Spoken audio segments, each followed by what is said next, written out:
Assalamualaikum students, hope you all are fine, and we had done linear transformations. Now we will move on to inner product spaces that you know a little bit.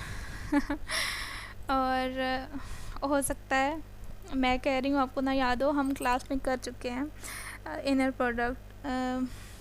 आप बहुत सारा discuss भी कर चुके हैं what is inner product, उसी से related है, उसी को लेके आगे चलेंगे। तो इनर प्रोडक्ट स्पेसेस कब बनती हैं, इनर प्रोडक्ट की कुछ कंडीशंस हैं, उसको सेटिस्फाई करके आपके पास इनर प्रोडक्ट स्पेस बनती है। First of all we have a real vector space. आपके पास एक रियल वेक्टर स्पेस है। रियल वेक्टर स्पेस हम डिस्कस कर चुके हैं क्या है, जिसकी एंट्रीज़ आपके पास रियल होती हैं।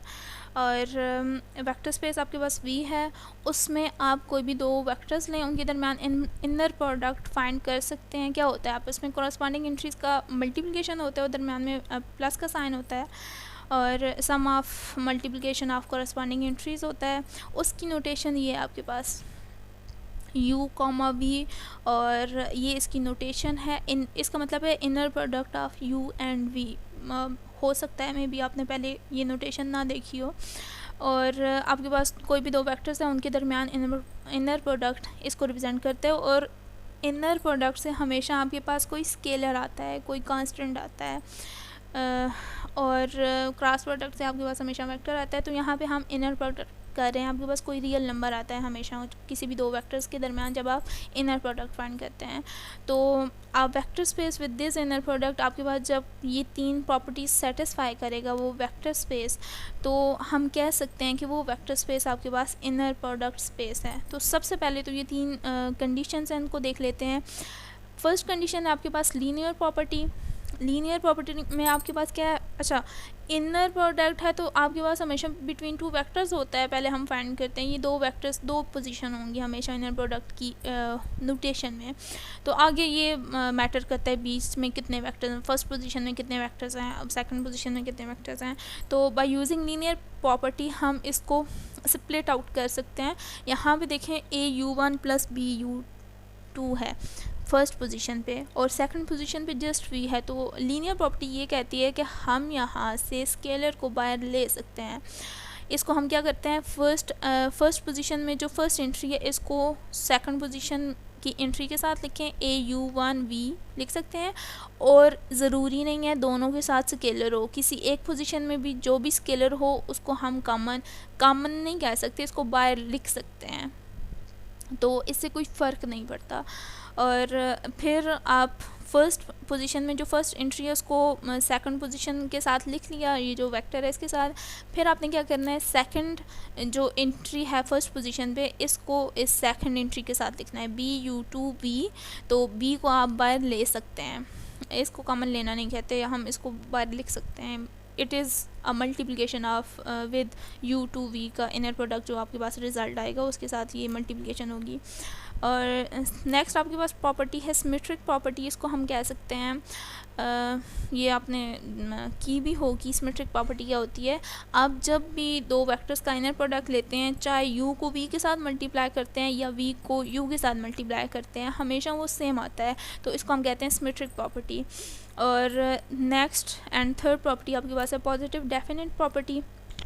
पॉजिटिव डेफिनेट प्रॉपर्टी ये कहती है कि जब भी आप किसी वेक्टर का उसी के साथ इनर प्रोडक्ट लेंगे, सेम वेक्टर्स का इनर प्रोडक्ट हमेशा ग्रेटर आर इक्वल टू 0 होता है।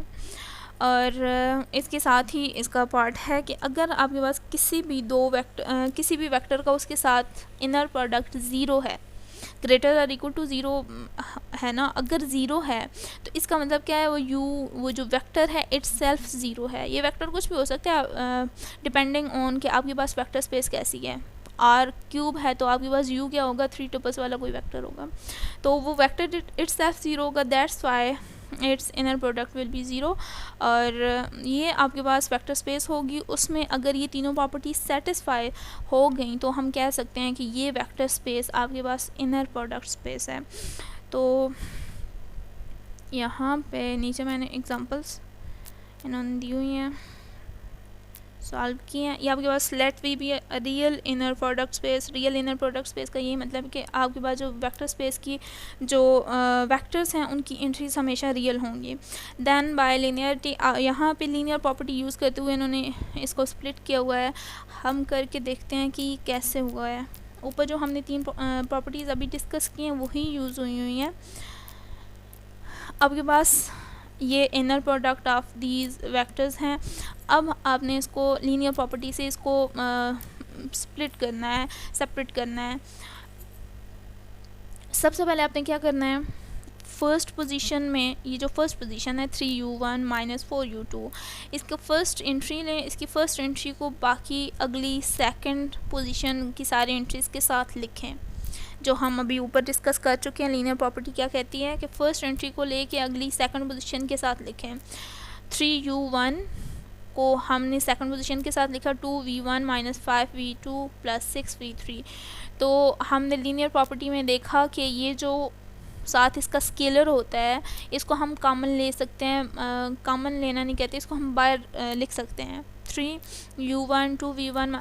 अच्छा, आप सोच रहे होंगे हमने इनको क्यों नहीं लिया, इनको भी लेंगे लेकिन स्टेप बाय स्टेप। अभी हमने एक साथ नहीं लेना, गलत हो जाएगा। बाकायदा मेथड है। सिर्फ ये जो अकेले वाली जो एंट्री होती है, सिंगल एंट्री होती है, इसके साथ जो स्केलर होता है वो ले सकते हैं।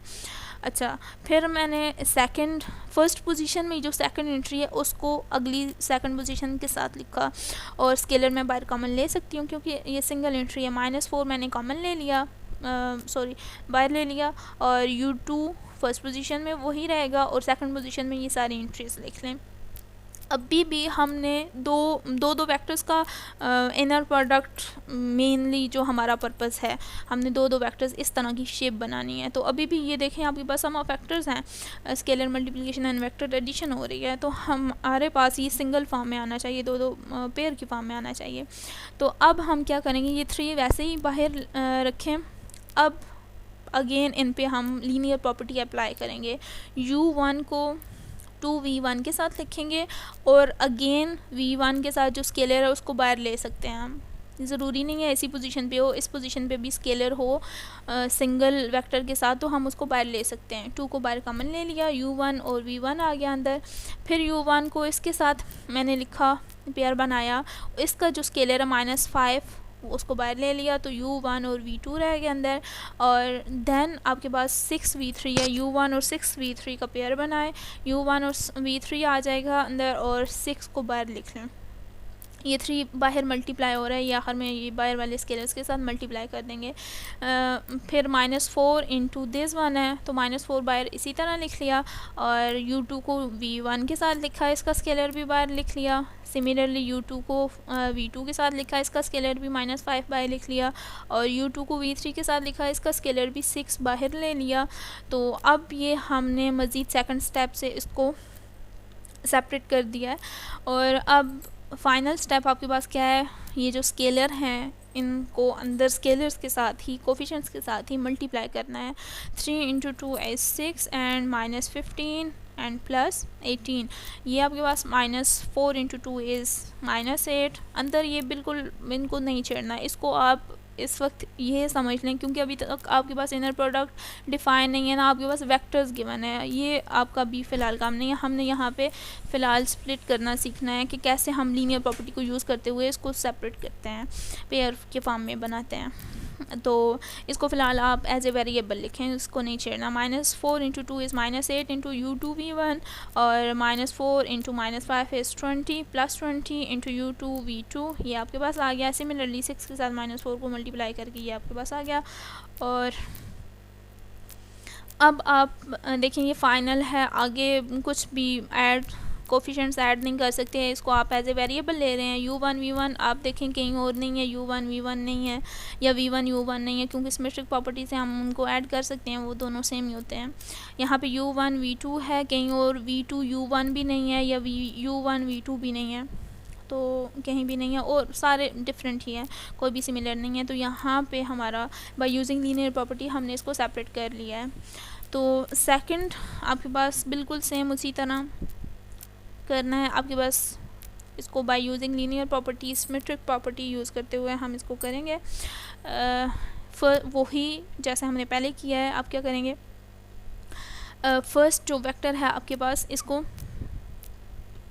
फर्स्ट पोजीशन पे जो फर्स्ट एंट्री है इसको बाकी सेकंड पोजीशन के साथ लिखें। ये मैंने आई थिंक डायरेक्ट किया है, बात एक ही है। आप मैंने एक स्टेप मिस किया है, जैसे मैंने ऊपर करवाया बिल्कुल आपने सेम उसी तरह करना है। अगर आपको प्रैक्टिस हो गई है तो डायरेक्ट भी कर सकते हैं। तो इसको जब इसके साथ जब 2u को इसके साथ लिखेंगे तो फिर अगला स्टेप क्या होगा, इसको भी आपने स्प्लिट करना होगा। तो मैंने डायरेक्ट क्या किया है, 2u और 4u को लिखा है, फिर 2u और 6v को लिखा है। तो इन दोनों की स्केलर्स बाहर ले लें तो उनको आपस में मल्टीप्लाई कर दें।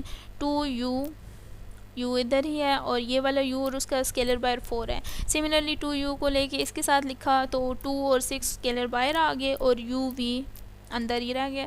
सिमिलरली -5v को पहले एक एंट्री को ली, इसको सारी एंट्रीज़ के साथ पेयर बनाया।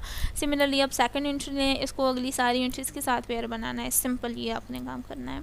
तो -5v को 4u के साथ लिखा और दोनों के स्केलर्स बाहर ले लिए। सिमिलरली -5v को 6v के साथ लिखा और दोनों के स्केलर्स बाहर ले लिए। अब आपके पास ये u और u का इनर प्रोडक्ट है, बाहर स्केलर आपके पास 8 हो गया। सिमिलरली ये 12 और -20 एंड -30 आ गया। तो अब नेक्स्ट स्टेप आप, ये तो आपने यूजिंग लीनियर प्रॉपर्टी इसको स्प्लिट किया है। अब आपने क्या करना है, भाई यूजिंग सिमेट्रिक प्रॉपर्टी, आया कोई दो vectors pair of vectors same हैं या सिमेट्रिक प्रॉपर्टी अप्लाई हो सकती है। यू यू यहाँ पे है और कहीं भी यू यू नहीं है तो और किसी के साथ ऐड नहीं हो सकता।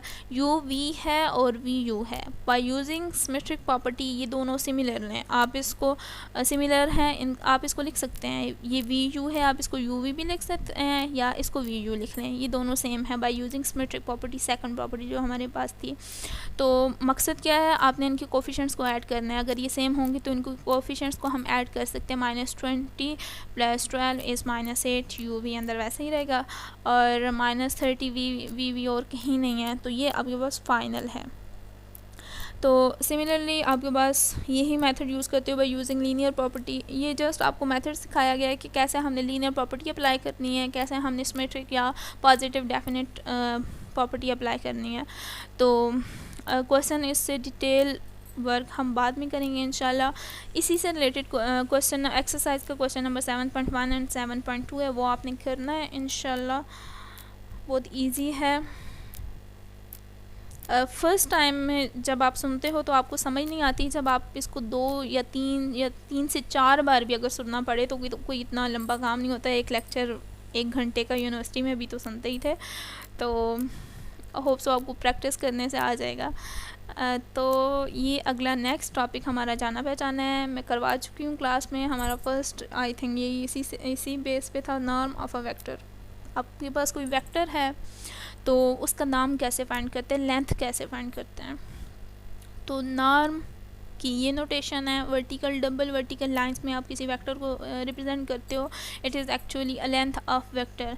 तो इसको हम कैसे फाइंड कर सकते हैं, ये एक्चुअली क्या होता है, उस वेक्टर का इटसेल्फ दोनों उस वेक्टर का अपने साथ ही इनर प्रोडक्ट होता है और होल स्क्वायर रूट होता है।